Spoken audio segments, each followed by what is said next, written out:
이제 우리 다 같이 주하게 맞추어 묵도하심으로 추수감사주일 일부 예배를 시작하겠습니다.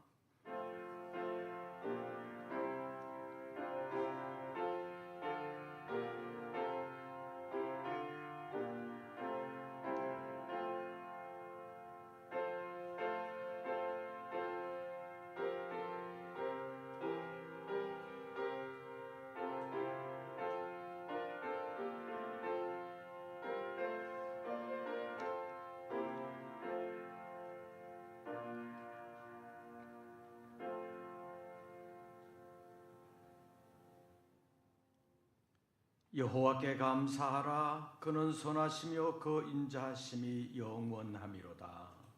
하늘의 하나님께 감사하라. 그 인자하심이 영원함이로다. 하나님은 영이시니 예배하는 자가 영과 진리로 예배할지니라. 아멘.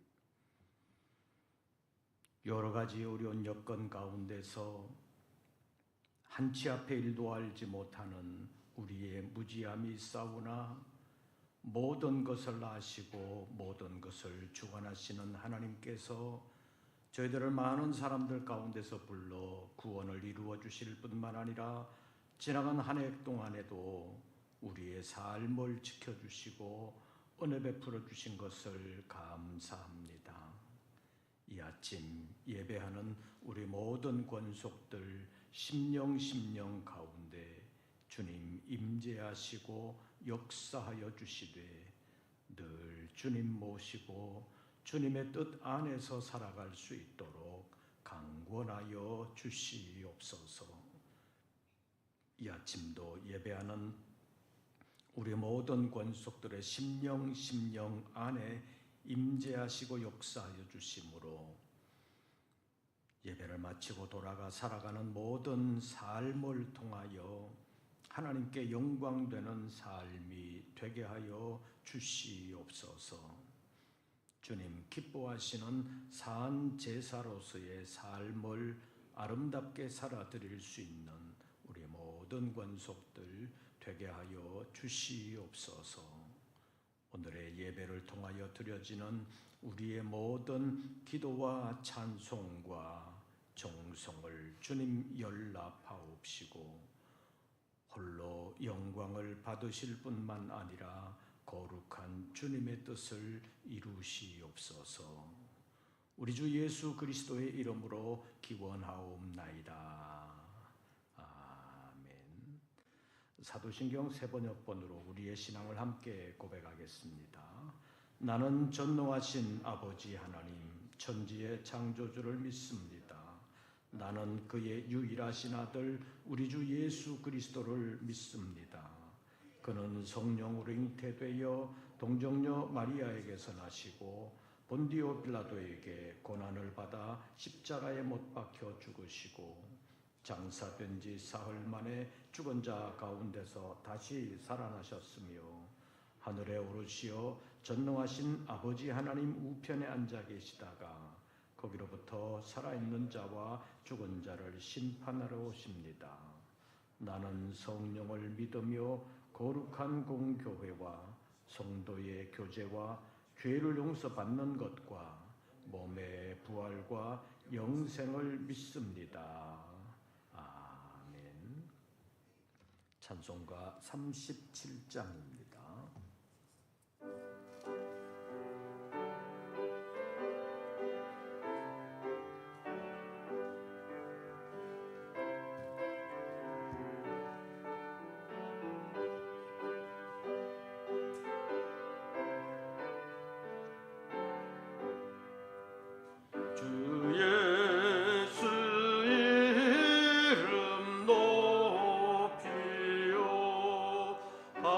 다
찬양 찬양 만주의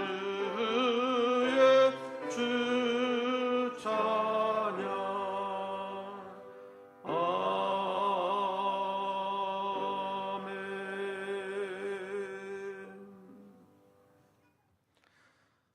오늘의 성시교독은 106번입니다.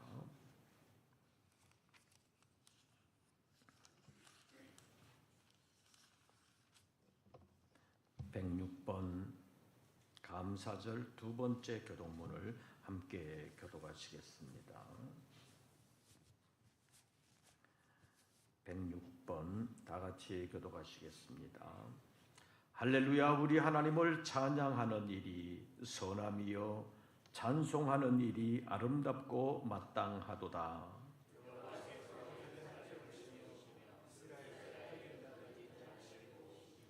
그가 별들의 수요를 세시고 그것들을 다 이름대로 부르시는도다.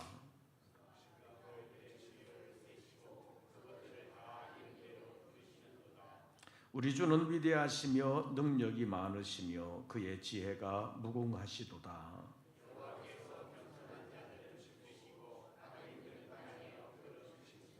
감사함으로 여호와께 노래하며 수금으로 하나님께 찬양할지어다.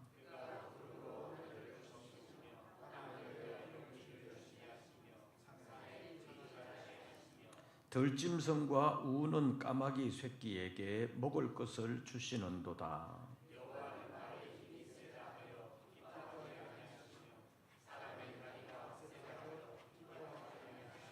다 같이 여호와는 자기를 경외하는 자들과 그의 인자하심을 바라는 자들을 기뻐하시는도다. 아멘. 이제 일부 예배를 위하여 김인성 집사님 기도하시겠습니다.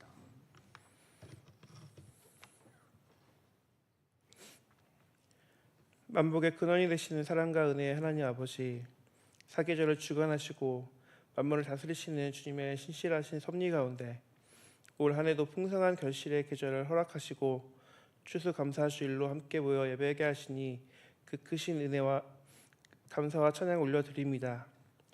저의 삶의 모든 선한 것이 주님께로부터 왔음을 고백하며 감사로 주님 앞에 나아갑니다. 죄와 사망의 그늘 안에서 영원히 죽을 수밖에 없던 저희를 위해 독생자 예수 그리스도를 보내주시어 십자가의 보혈로 구원하여 주시고 하나님의 자녀 삼아주신 그 놀라우신 사랑에 감사드립니다. 자비로우신 주님, 이 시간 저의 연약함을 고백합니다. 주님께서 베풀어 주신 수많은 은혜를 당연한 것으로 여기며 감사하지 못했던 순간들을 용서하여 주시옵소서.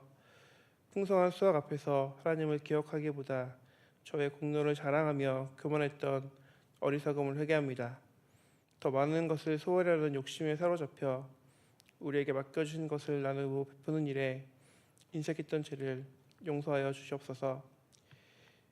이제 우리가 받은 은혜를 헤아리며 감사하는 삶을 살기로 결단합니다. 범사에 감사하라. 이것이 그리스도 예수 안에서 너희를 향하신 하나님의 뜻이니라 하신 말씀이 저의 삶의 고백이 되게 하여 주옵소서. 좋은 일 있을 때뿐만 아니라 이해할 수 없는 고난과 역경 속에서도 모든 것을 합력하여 선을 이루시는 주님을 신뢰하며 감사하는 성숙한 믿음을 허락하여 주옵소서. 저에게 허락하신 시간과 물질과 재능이 저의 것이 아님을 기억하고 하나님의 영광을 위해 사용하는 청지기의 삶을 살게 하옵소서. 오늘 단 위에 세우신 목사님께 성령의 능력을 더하시사 감사로 가득한 생명의 말씀을 선포하실 때 성도 모두가 큰 은혜를 받는 시간이 되게 하여 주옵소서. 아무것도 염려하지 말고 다만 모든 일에 기도와 간구로 너희 구할 것을 감사함으로 하나님께 아뢰라 하신 말씀을 의지하여 이 모든 예배의 순서를 주님께 맡깁니다. 저의 삶이 하나님께 드리는 아름다운 감사의 열매가 되기를 소망하며 영원한 감사의 제목이 되시는 우리 주 예수 그리스도의 이름으로 기도드립니다. 아멘.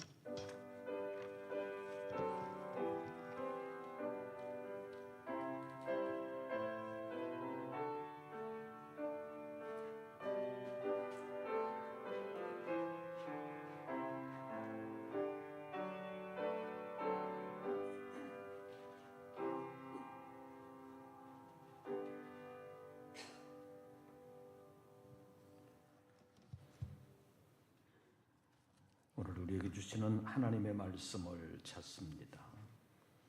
신약성경 데살로니가 전서 제5장입니다.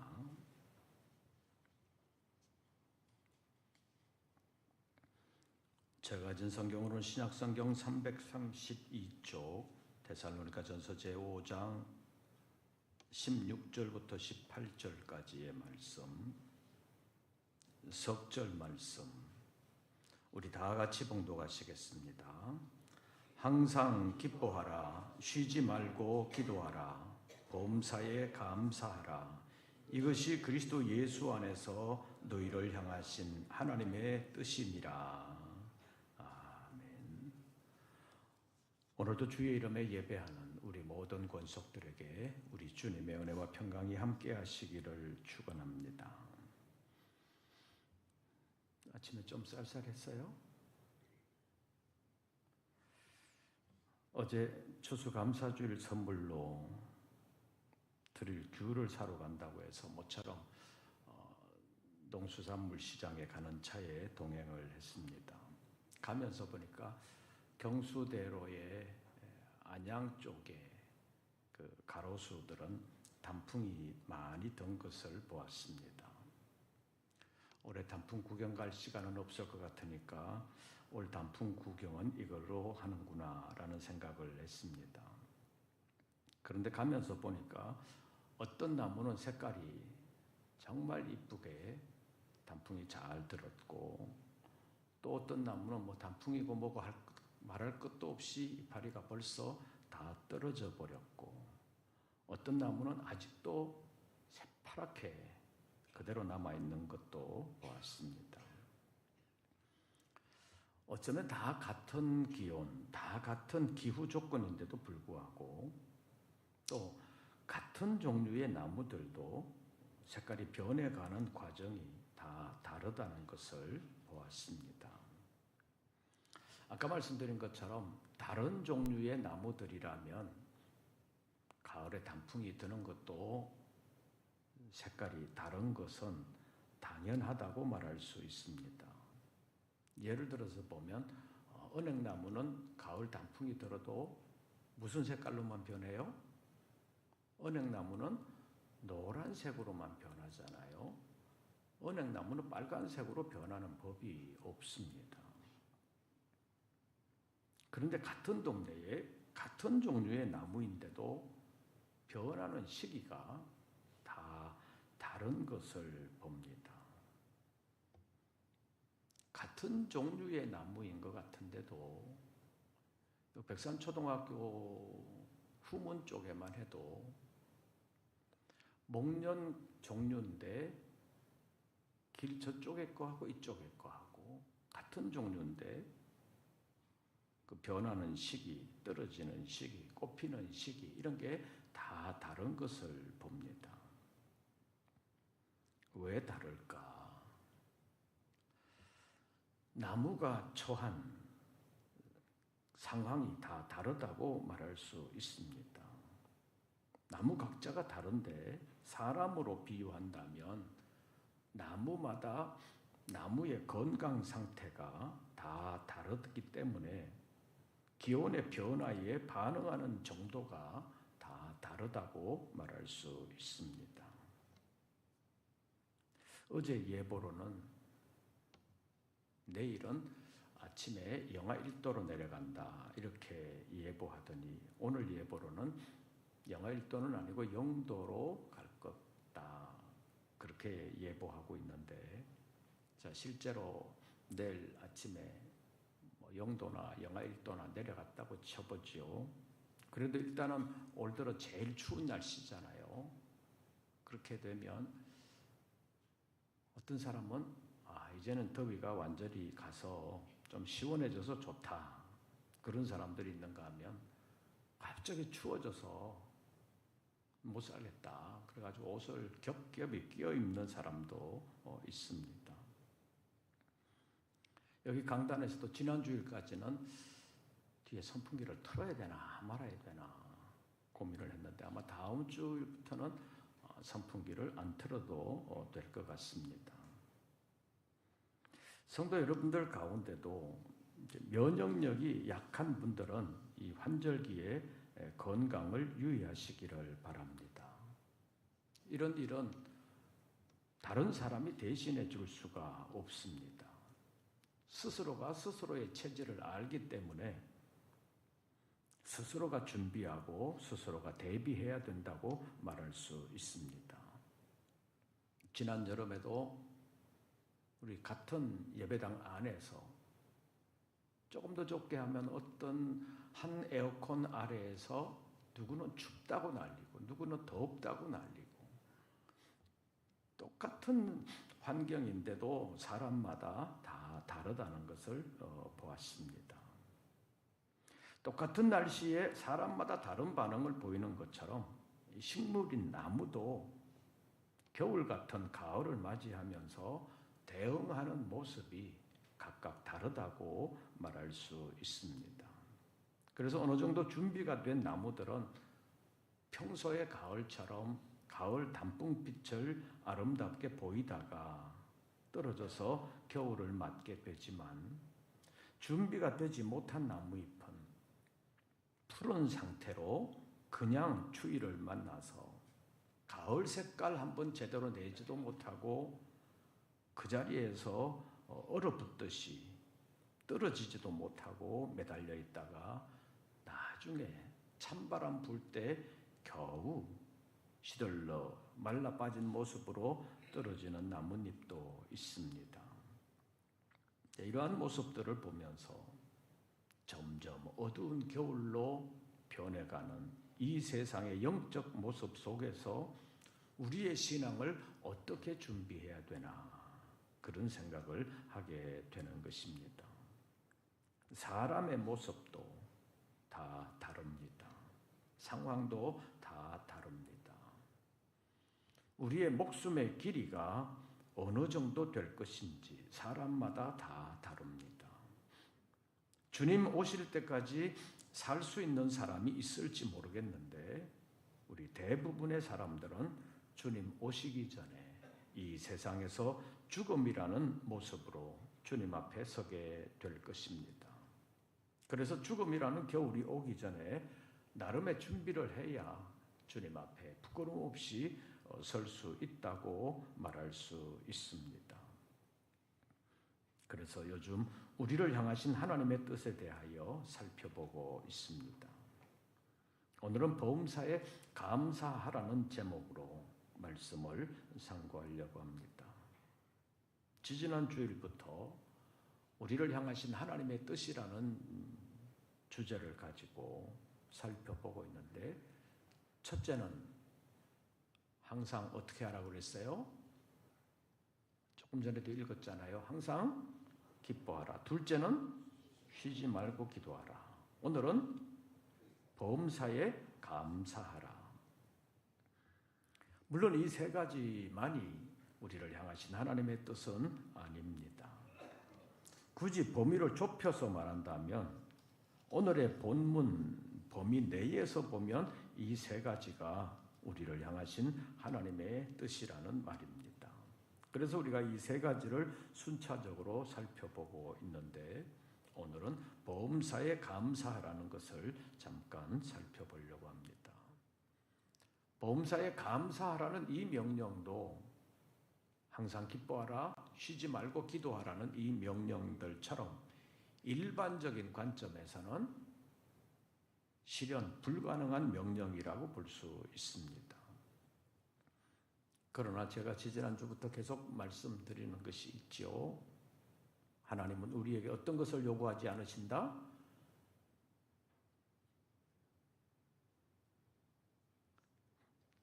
지지난주부터 계속 말씀드렸는데 하나님은 우리에게 어떤 것을 요구하지 않으신다?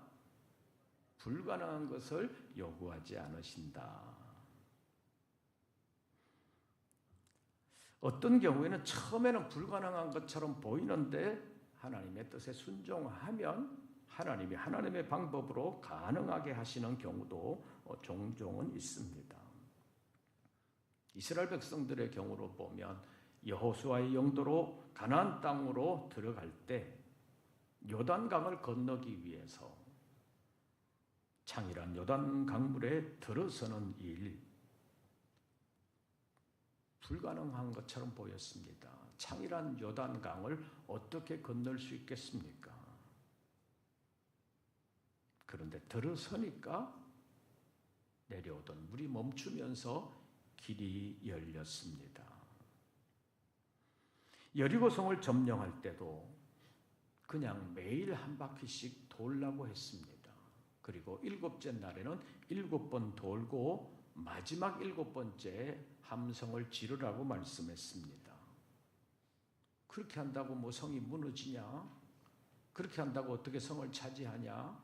그럴 수 있는데 순종하니까 하나님이 그 성을 이스라엘 백성들에게 열어주셨습니다.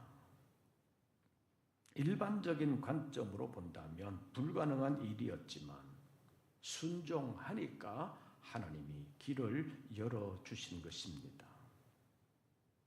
그러나 처음부터 끝까지 불가능한 것을 하나님이 우리에게 요구하시지는 않는다는 것입니다. 이것은 모든 시대, 모든 사람에게 동일한 원리라고 말할 수 있습니다. 그래서 본문 18절에서 범사에 감사하라는 명령도 믿음을 떠나서 보면 불가능한 명령이라고 말할 수 있습니다. 그러나 믿음 안에서 보면 가능하다. 그것을 다시 한 번 더 생각하게 된다는 것입니다. 그래서 본문의 관점에서 보면 범사에 감사하는 것이 우리를 향하신 하나님의 뜻이기 때문에 우리는 범사에 감사할 수도 있고 감사해야 된다는 것을 본문이 우리에게 교훈하고 있습니다. 범사에 감사하라는 말은 모든 일에 감사하라는 말입니다. 좋은 일에만 감사하는 것은 대부분의 사람들이 할 수 있습니다. 물론 좋은 일을 만나도 감사를 모르는 사람들이 있기는 하지만 그러나 좋은 일을 만나면 대부분의 사람들은 야, 참 좋다, 감사하다 그럽니다. 그러나 모든 일에 감사할 수 있는 사람, 별로 좋지 않은 일을 만났을 때도 감사할 수 있는 사람은 거의 없다고 말할 수 있습니다. 그래서 항상 기뻐하라는 명령이나 쉬지 말고 기도하라는 명령이나 범사에 감사하라는 명령은 하나님의 뜻이라면 순종할 줄 아는 믿음의 사람에게 주는 하나님의 명령이라고 말할 수 있습니다. 그래서 이 명령을 받아야 하는 우리는 이런 명령에 순종할 줄 아는 믿음을 가진 사람이 되어야 된다고 말할 수 있습니다. 그래야 우리가 범사에 감사할 수 있습니다. 왜냐하면 우리의 힘만으로는 범사에 감사할 수 없지만 하나님이 우리를 도와주신다면 우리는 범사에 감사할 수 있다는 것입니다. 그래서 지난번에도 말씀드린 것처럼 사도 바울은 빌립보에서 복음을 전하다가 귀신을 쫓아내는 일, 그것 때문에 점쟁이의 주인 미움을 받아서 잡혀가서 심하게 매를 맞고 깊은 감옥에 갇혔습니다. 일반적인 관점에서 보면 바울이 잘못한 게 뭐 있냐 그렇게 말할 수 있는데 그 점쟁이의 주인의 입장에서 보면 점쟁이가 귀신 들려서 점을 쳐주어서 돈을 잘 벌었는데 바울이 귀신을 쫓아내는 바람에 점쟁이가 점을 제대로 못 치게 돼서 돈줄이 끊겼다. 그러니까 밉상이 됐다. 그렇게 말할 수는 있는데 바울의 입장에서 보면 그 일 때문에 매를 맞고 감옥에 갇히는 것은 억울하다고 말할 수 있습니다.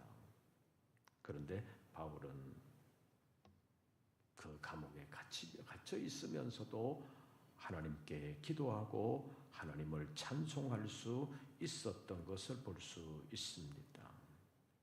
그래서 우리가 범사에 감사하려면 먼저 우리의 모든 것을 하나님께 맡길 줄 아는 믿음을 가져야 한다고 말할 수 있습니다. 여러분들이 바다나 강에서 물고기를 잡아서 산채로 집에까지 가지고 오려고 한다면 쉽지 않은 일이라는 것을 누구나 잘 압니다. 그래서 산채로 물고기를 집에까지 가지고 오려고 하면 물고기들이 평소에 살았던 그 물을 준비해 가지고 그 물에다가 물고기를 담아서 와야 되는데, 그렇게 하려고 해도 또 실제로 그렇게 해도 집에까지 오는 동안에 죽는 물고기가 많습니다. 그래서 바다나 강에서 잡은 물고기를 산채로 집에까지 가지고 오는 것은 대단히 어렵습니다. 그런데 그런 일들을 해보면 어떤 물고기는 좀 오래 살아가고 있는데 어떤 물고기는 바로 죽는 경우를 봅니다. 어떤 물고기가 빨리 죽어요? 지성질이 급해가지고 파닥파닥하는 물고기는 금방 죽어요. 어쩌면 나와도 지가 살던 물에 넣어놔도 금방 파닥파닥하다가 죽는 경우를 봅니다. 마찬가지로 우리의 삶에서도 우리가 어떤 어려움 상황에 처하게 되었을 때 자기 성질을 이기지 못하는 사람은 혼자 파닥파닥하다가 불안하고 그래서 견디지 못하는 사람들도 있습니다. 이런 사람은 범사에 감사할 수가 없습니다. 조금만 어려움을 만나도 불안에 쌓여가지고 감사할 수가 없는 것입니다. 그래서 사람의 경우에도 성질이 파닥파닥하는 사람은 어떤 일을 진득하게 할 수가 없고 어떤 어려움을 만나도 그것을 진득하게 이겨내지도 못하는 것을 봅니다. 그래서 이런 사람은 어떤 일을 시급하게 처리하는 데는 제격일 수 있지만 어떤 일을 꼼꼼하고도 완벽하게 처리하는 데는 성질급한 사람은 격이 안 맞는다고 말할 수 있습니다. 그래서 본문의 명령인 범사에 감사하라는 명령을 제대로 감당하려면 그 명령을 감당할 수 있는 믿음이 준비되어야 된다고 말할 수 있습니다. 그런데 믿음이라는 것은 하나님의 선물이라고도 말할 수 있지만 믿음의 생활은 훈련이라고 말할 수 있습니다. 그래서 올바른 신앙 생활에는 반드시 훈련이 필요하다고 말할 수 있습니다. 그런데 훈련이라는 것은 단 한 번으로 끝나는 법이 없습니다. 반드시 반복적인 연습이 필요하다고 말할 수 있습니다. 그래서 몸에 배게 하는 것이 훈련이라고 말할 수 있습니다. 유명한 선수들 보면 어떤 종목의 선수들이든 간에 자기가 경기하는 시즌이 끝나고 나면 잠깐 휴식을 갖기는 하지만 다음 시즌이 시작될 때까지 마냥 쉬거나 마냥 노는 사람은 아무도 없습니다. 다음 시즌을 위해서 몸을 만든다는 말을 많이 하는 것을 우리가 들을 수 있습니다. 그런데 몸을 만드는 일, 하루아침에 돼요, 안 돼요? 흔히 말하는 다이어트 한다는 사람도 몸을 만드는 일 하루아침에 안 되잖아요. 시간과 노력의 싸움으로 오랜 훈련이 필요하다고 말할 수 있습니다. 우리의 신앙 생활도 마찬가지라는 것입니다. 어떤 특별한 경험을 계기로 믿음이 생기는 경우도 없는 것은 아니지만 대부분의 사람들은 오랜 기간 훈련의 삶을 통해서 자기도 모르는 사이에 믿음이 벌써 이렇게 자랐구나라는 것을 알게 되는 경우가 많습니다. 구원 얻는 믿음은 전적인 하나님의 은혜요 선물이지만 거룩함에 이르는 성화에 이르는 믿음은 오랜 기간의 훈련을 통해서 숙성되는 것이라고 말할 수 있습니다. 그래서 우리는 믿음을 훈련해야 합니다. 아까 말씀드린 것처럼 바울이 복음을 전하다가 감옥에 갇혀서 매를 많이 맞게 되었는데 한밤중에 하나님께 기도하고 하나님을 찬송한 일을 성경이 기록하고 있는데 이런 일은 그날 우연히 생긴 일이 아닙니다. 바울의 오랜 훈련이 그날 거기에서 빛을 발했다고 말할 수 있습니다. 이런 훈련이 없었던 사람이 그날 한번 복음 전하다가 그렇게 잡혀가지고 매를 실컷 맞고 감옥에 갇혔더라면 그는 하나님께 기도하고 하나님을 찬송한 것이 아니라 그날 밤에 불평과 원망으로 밤을 지새웠을 것입니다.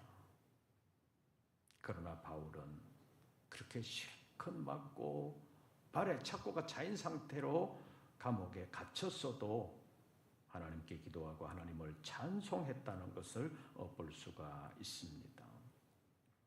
범사에 감사하는 것도 훈련이 되어야 된다고 말할 수 있습니다. 작은 일에서부터 감사하는 훈련이 되어야 큰 일에도 감사할 수가 있습니다. 다시 말하면 작은 일에서부터 훈련이 되어야 큰 일을 만나게 될 때 당황하지 아니하고 감사할 수 있다는 말입니다. 자, 예를 들어서 10만 원을 벌면 11조는 얼마 해야 돼요?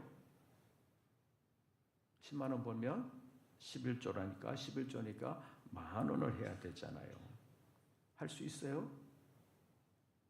10,000원이니까 할 수 있지 이렇게 생각하는 사람도 있지만 10만 원 벌었는데 뭐 11조 할 게 있어. 10만 원 다 써도 부족한데 이렇게 생각할 수 있잖아요.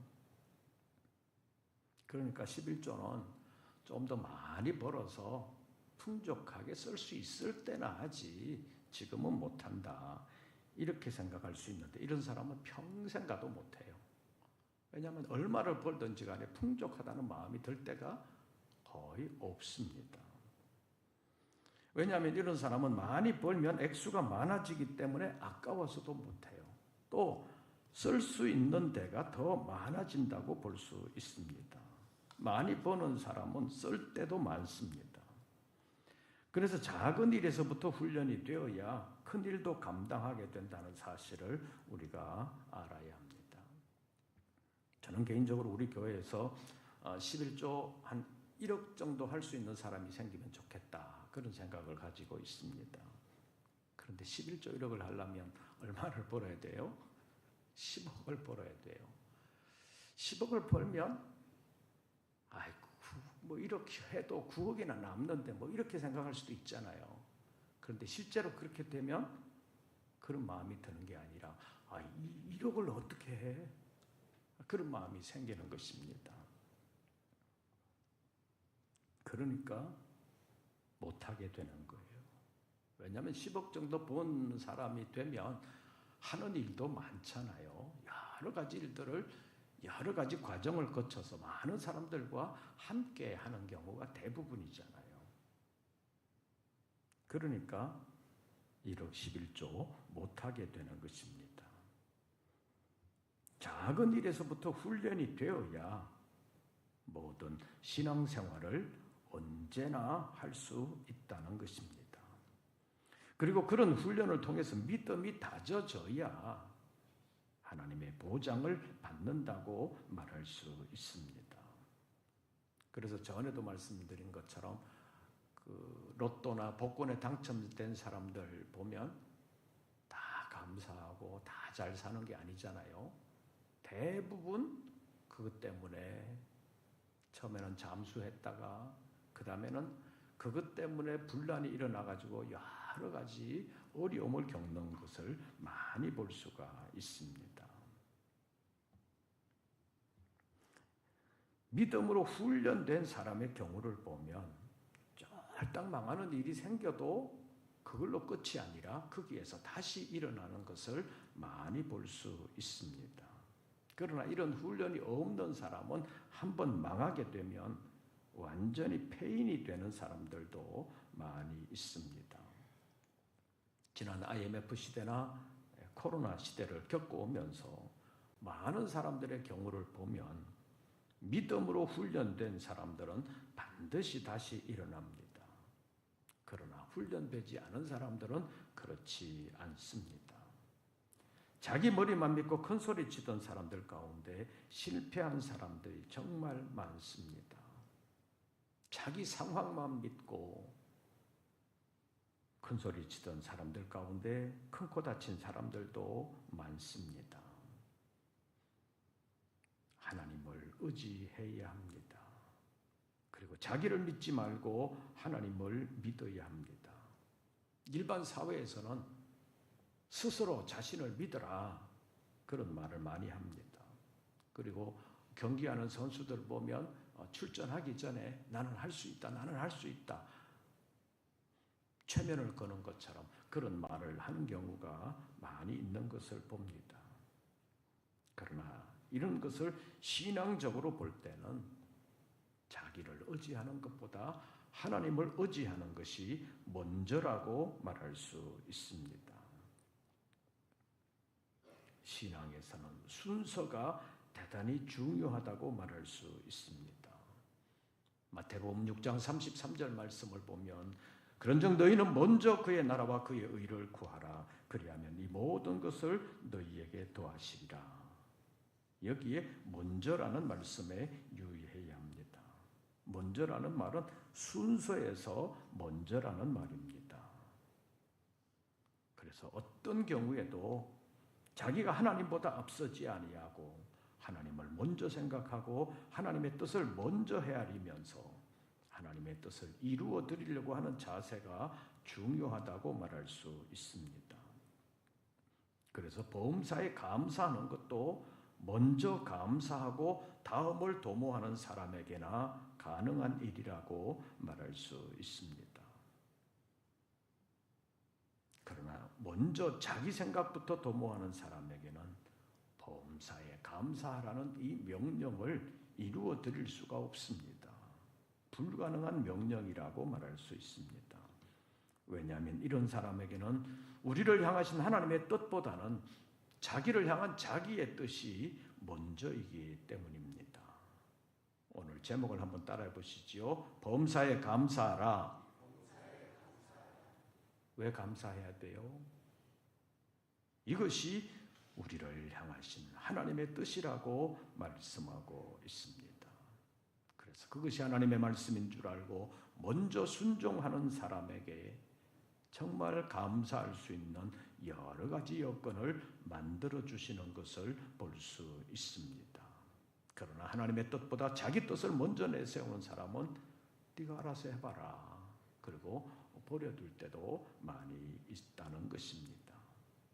어떤 어려움을 만나도 낙심하지 아니하고 하나님을 찾고 하나님을 의지하는 사람에게 하나님은 버려두지 아니하시고 그에게 길을 열어주시면서 그를 통하여 하나님의 영광이 나타나도록 역사해 주시는 많은 경우를 볼 수 있습니다. 항상 기뻐하라, 쉬지 말고 기도하라, 범사에 감사하라. 이것이 불가능한 명령 같지만 우리를 향하신 하나님의 뜻인 줄로 알고 순종하면 할 수 있는 길을 열어주신다는 사실을 기억하고 여러 가지로 어려움이 많은 이 시대지만 낙심하지 아니할 뿐만 아니라 나는 혼자가 아니라 하나님이 나의 하나님이 되신다는 믿음을 가지고 담대하게 세상과 싸워나갈 때 하나님께서 길을 열어주시고 우리의 수고가 헛되지 아니하도록 하나님께서 지켜주실 줄로 믿습니다. 한 번 더 따라해 보시죠. 이 추수감사주일에 범사에 감사하라. 이것이 그리스도 예수 안에서 너희를 향하신 하나님의 뜻이니라.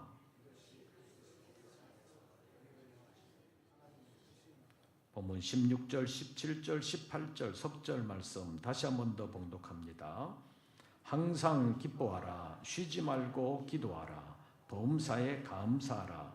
이것이 그리스도 예수 안에서 너희를 향하신 하나님의 뜻이니라. 아멘. 기도하겠습니다. 여러 가지로 어려운 시대를 만났습니다. 정말로 감사하기 어려운 시대를 만났습니다.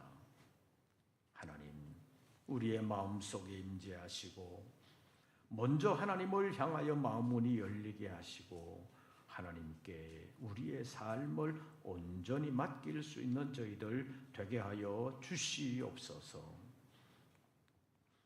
세상은 점점 더 믿음이 방해되는 방향으로 가고 있사오니 우리의 믿음을 굳건하게 세워주셔서 믿음으로 세상을 이겨나갈 수 있는, 그래서 끝까지 하나님의 보장을 받는 귀한 일꾼들 되게 하여 주시옵소서. 우리 하나님께서 사랑하는 종들을 통하여 영광 받아주시기를 간절히 원하오며 예수님의 이름으로 기도하옵나이다. 아멘. 찬송가 593장을 부르시면서 준비하신 예물 드리겠습니다.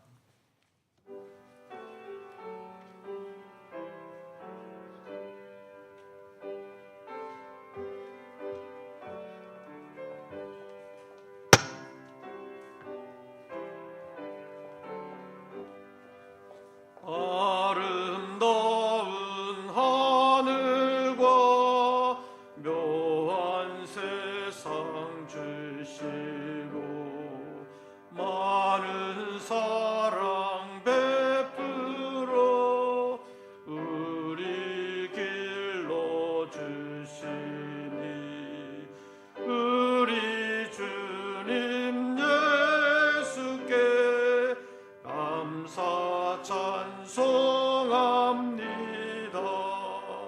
산과 들의 초목을 울창하게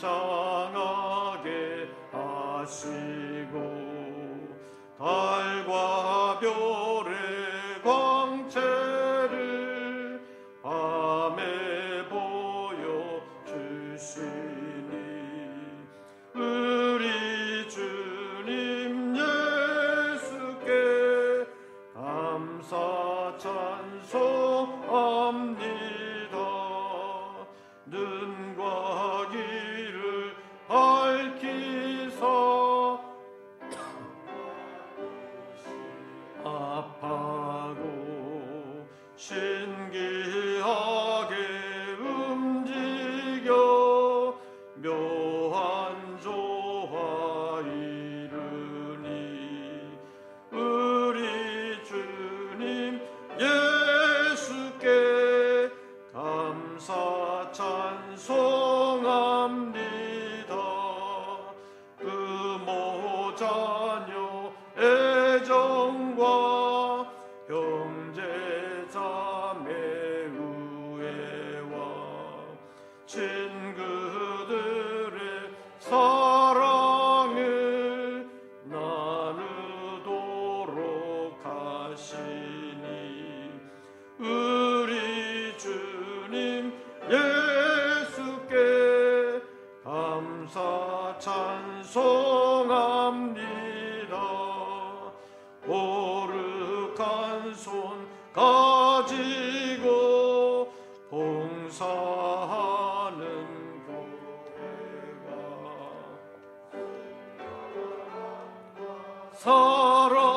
사랑을 나타내게 하시니 우리 주님 예수께 감사 찬송합니다. 주는 인류 위하여 십자가에 달리사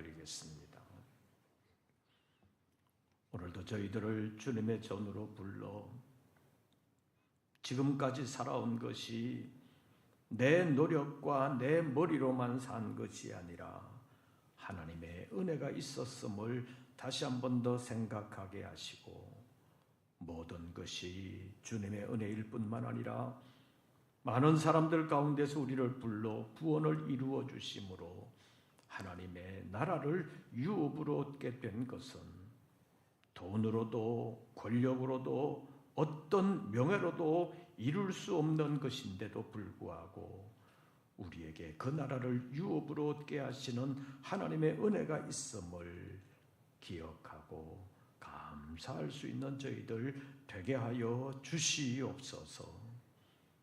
이 땅은 잠시 머물다 가는 것이오나 영원히 복된 하나님의 나라를 유업으로 얻게 하시는 하나님과 항상 동행하면서 이 땅에서의 모든 어려움도 아름답게 이겨낼 수 있는 귀한 믿음의 용사들 되게 하여 주시옵소서.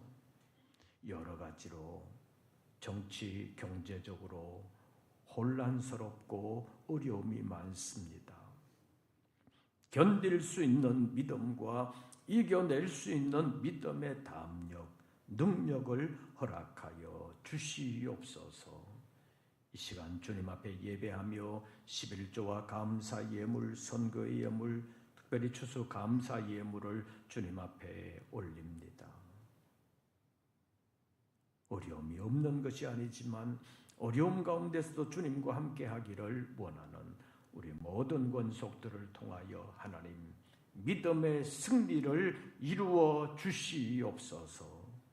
험악한 시대를 아름답게 이겨낼 수 있도록 역사하여 주시오며, 사랑하는 종들의 수고가 헛수고 되지 아니하고 수고의 아름다운 열매를 맺으며 보람 있는 삶을 살아갈 수 있도록 은총으로 함께하여 주시옵소서. 새로운 한 주간을 살며 주님 안에서 주님과 동행하게 하시고 주님의 복을 받는 우리 모든 권속들 되게 하여 주시옵소서. 이제는 우리 구주 예수 그리스도의 은혜와 아버지 하나님의 크신 사랑과 성령님의 교통하심이 다시 한 번 더 믿음을 새롭게 하며 주님 앞에서 아름답게 살아드리기를 원하는 우리 모든 권속들 위에 이제부터 영원토록 함께 하시기를 축원하옵나이다. 아멘.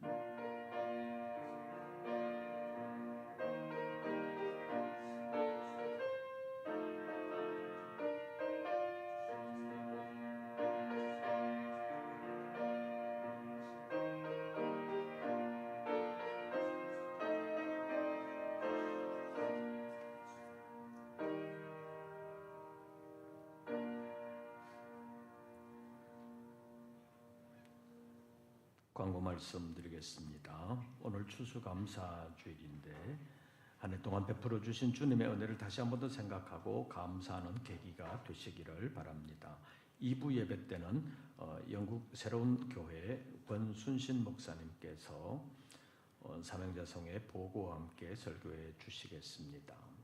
그리고 내일부터 성산수도원성회가 있는데 신청자들을 위한 차 출발 시간이 오후 2시라고 합니다. 그리고 다음 주일 2부 예배 후에 여전도의 종회가 있다고 합니다. 그리고 제3남선교회와 제7여전도회가 연합하여 부부가 함께 신앙생활할 수 있도록 내년부터 하려고 합니다. 형식은 제7여전도의 남편들이 함께하는 방식입니다. 여러분들 지금 제7여전도의 남편들이 제대로 신앙생활을 잘 못하고 있는 가정들이 많은데 함께 힘써 나갈 수 있도록 기도해 주시고 또 격려해 주시기를 바랍니다. 그리고 이번 주 말고 다음 주 11월 18일에 금천구청에서 광장에서 성탄트리 점등식이 오후 5시에 있습니다. 11월 18일 오후 5시 금천구청 광장에서 성탄트리 점동식이 있으니까 참여할 수 있는 성도 여러분들은 함께 참여해 주시기를 바랍니다. 그래서 기독교 성탄트리 점동식에 너무 사람들이 썰렁하지 않도록 여러분들도 함께 해 주시기를 바랍니다. 나머지 광고들은 주보를 참고해 주시기를 바랍니다. 새로운 한 주간 주 안에서 평안하시고 승리하시기를 빕니다. 이것으로 일부 예배를 모두 마치겠습니다.